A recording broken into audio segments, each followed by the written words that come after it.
One of the things that keeps me up at night is the complexity of the human brain, the mind, and how expansive their abilities truly are. Even more is the fact that something so powerful can still be so malleable. It's my fascination of these things that has advanced my big questions into bigger questions, which is what I want to speak to you about today. On a functional level, our brains are dynamic machines that examine, evaluate, and motivate our actions and beliefs towards the experiences that surround us, both directly and indirectly. Which means, in short, we love asking questions. Big questions. Our minds crave them, in fact, which is cool, but why is that? Eugene Jonesco said, "It's not the answers that enlighten us, but the questions."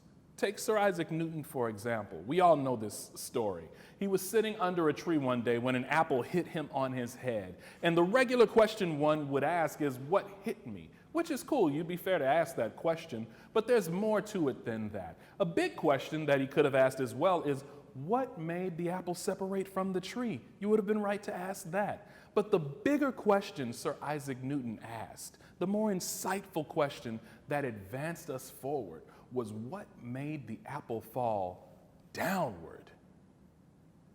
And that is the difference between asking a big question and a bigger, more insightful question.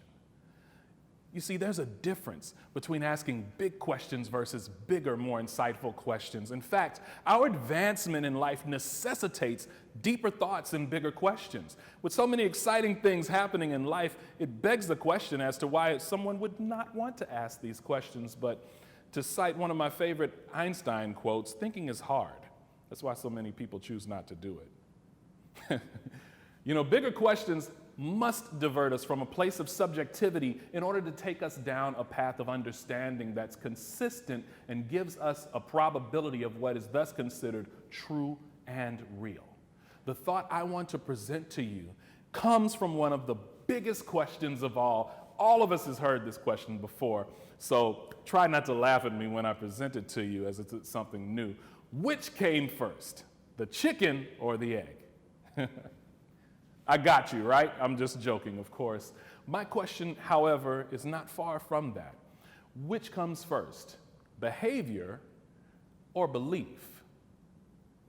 And why is it important to know? You know, when I was preparing for this talk, I went into my search engine. I just straight up asked the question, why is behavior and belief important? And what I got back was baffling. It was perhaps one of the most profound examples of circular reasoning I had ever read to this day. What I saw was beliefs are important because behavior is important, and behavior depends on your beliefs.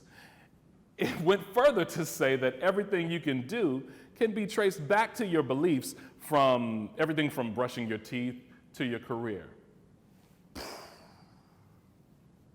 Dead wrong. I'm sorry.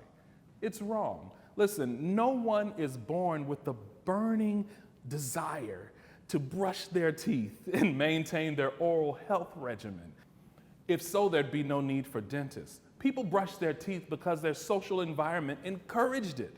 Their behavior reinforced or punished the idea, and their belief or social conditioning was created as a consequence. That's why I'm here to talk to you today. What I would like to present to you is an argument for both the order and the hierarchy of behavior and belief, and how behavior creates our belief, and in return, our belief cements our behavior. So let's talk about behavior.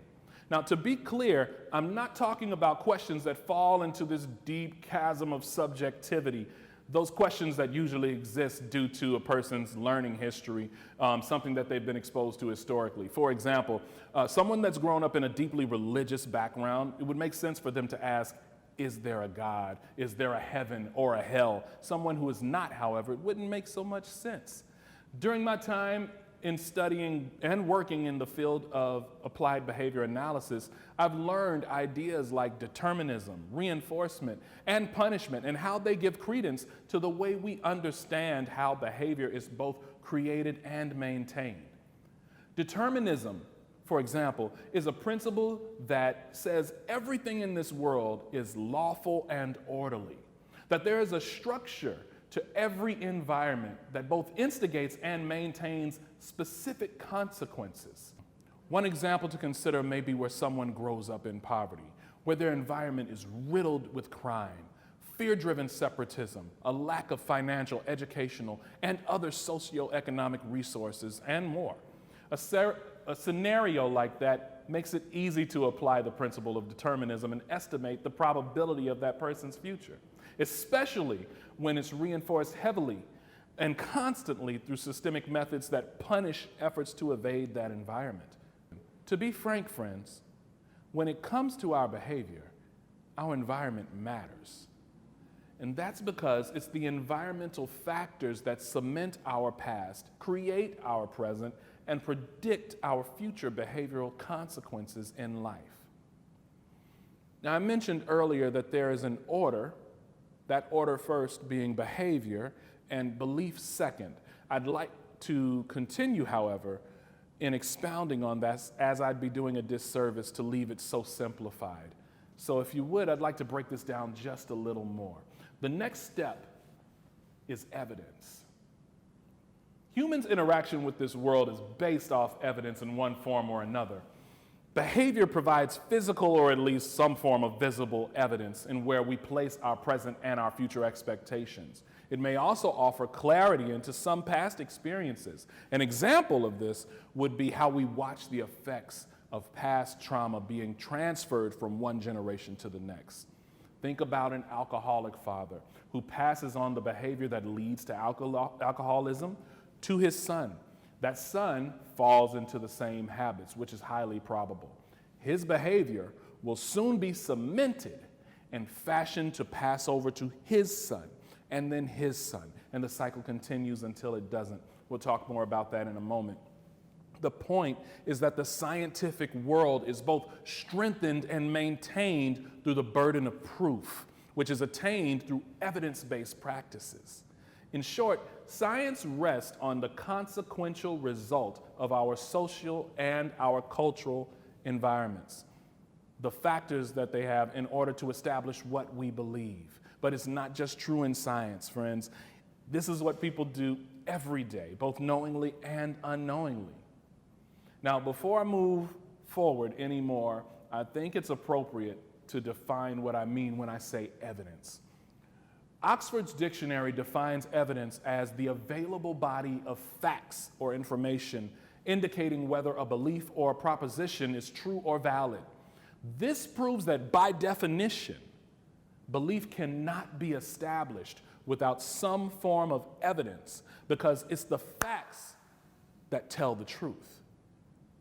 Philosophers like C.S. Smith and William James authored what's called the pragmatic theory of truth, which asserts that truth is understood through the practice of inquiry and assertion. Pragmatic theories of truth tend to view truth as a function of the practices people engage in and the commitments people make when they solve problems, when they make assertions, or they conduct a scientific inquiry. If you've been ill, for example, and you have a hypothesis on how to heal yourself, you must ask, is that hypothesis correct? And when you run tests and find errors, it's safe to say the probability of your hypothesis working is slim to none. This is because your evidence has presented probable truth of what is and what will be. Let's talk about belief. Belief is powerful. Belief, in fact, is what makes us different from animals. You notice that animals, even in their own intelligence, have had no significant change in their behavior or environment different from the changes they made for the past hundreds and even thousands of years. Not only did their behavior not change, though, but there was no existent belief available to spur the creative process. Humans, however, on the other hand, are much different. Our intuition, our awareness, our cognition, they all exist with our behavior. Sights, sounds, and experiences are mixing with our memories and our data from both our present and our past to create a fusion of what's known and unknown to create belief. This refashioning of ideas, concepts, and behaviors is how we create our idea of reality. It is our truth. It's our belief. And it's really cool, if you don't mind me geeking out for a moment, because like as our behaviors are shaping our beliefs are reshaping our lives. That's cool, right? You know, throughout humanity, we're all born lacking the ability to hold our heads up, yet alone make sound decisions for ourselves. And so we learn, and we do that through observing and modeling what those in our environment around us do. And this is because our interpretations of the world are constrained to the interpretations of the people around us and what they place on us. Chief examples are in our parents and our primary caregivers as to who we model. We look up to them for instruction and for reinforcement, to say, good job, or that's not nice, don't do that. These statements don't just shape our behaviors, but they create our beliefs. Think about it. It's just like a child who's asked to wash their hands before and after eating. They follow the instructions they're given, and they're praised for doing it, creating a belief that if I wash my hands, good things are going to happen, like I'm going to receive this euphoric elation that comes with someone saying, good job, thanks. Think about the color red even. People love the color red. The color red defines both attractiveness, it's exciting, it spurs people's attention and action. That's why the color red is used so methodically on things like street signs and with traffic lights. Imagine seeing a bright red circle sitting on a stove and something you've never been exposed to, and without any prior learning, you decide to go and engage and experience that bright red circle. And before you know it, the punishment you experience from burning your hand on the stove creates an understanding that putting your hand on the stove is going to get you burned and in pain. That's how this works. You see, through reinforcement or punishment of our actions, everything from receiving praise to burning your hand on a stove gives some consequential evidence that creates our beliefs and cements what we consider truth and reality. So far, we've talked extensively about order. At this point, I'd like to make, however, a case for hierarchy, the hierarchy of belief and behavior.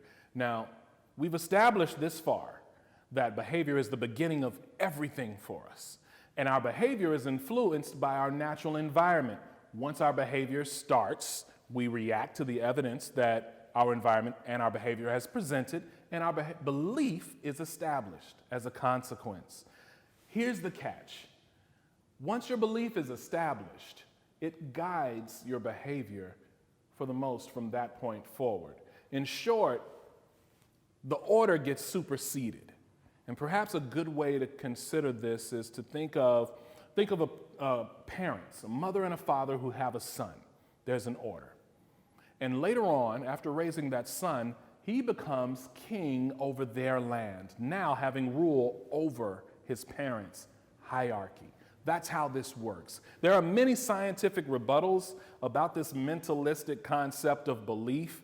I'm not here to contest any of those. In fact, I also don't want you to get an idea, faith, or hope confused with belief. An idea stands alone without proof of concept. Faith and hope are used interchangeably, but are still based off possibility, not probability, like belief. Belief is based off something you're able to show and prove. Therefore, I would like you to rather consider how deep of a complex rabbit hole bigger questions like this can take you. It's also important to know that someone else's beliefs do not have to have rule over you. But it's your belief, rather, that is the most powerful. You know, before I was accepted to speak at this event, I was a single man with aspirations of advancing into behavioral psychology and in business. Today, I speak to you as a man who's now married. I've inherited a beautiful and amazing 11-year-old girl. And as of this week, I received a sonogram to reveal my first child. And it's going to be a boy, of all things. It's crazy. And I'm not saying this just for inspiration, but to make a point. Prior to this, I was told by skilled physicians that I would not be able to have children. In fact, if there was any chance that I'd have kids, I'd have to make a series of personal lifestyle changes, and my results would still be slim to none. Instead, I dedicated my life to those changes, and step by step, their beliefs have been changed through my behavior. If you remember the metaphor earlier about the young man becoming king over his parents, and how once the belief is established, it supersedes that behavior, well, consider now that the king has been dethroned. There's a new king. There's a new hierarchy even, because there is a new belief. Because instead of asking the big question of how and why did this happen to me, I asked a bigger question of how I can change this and what I can do to change this. Those motivations created my behavior and established my beliefs. And those beliefs have changed my life. Our questions are not the key to our evolution, but rather the key to our development in the world. Hopefully, after witnessing the extent of what a bigger question can do, you'll be inspired to start asking bigger questions as well. Thank you.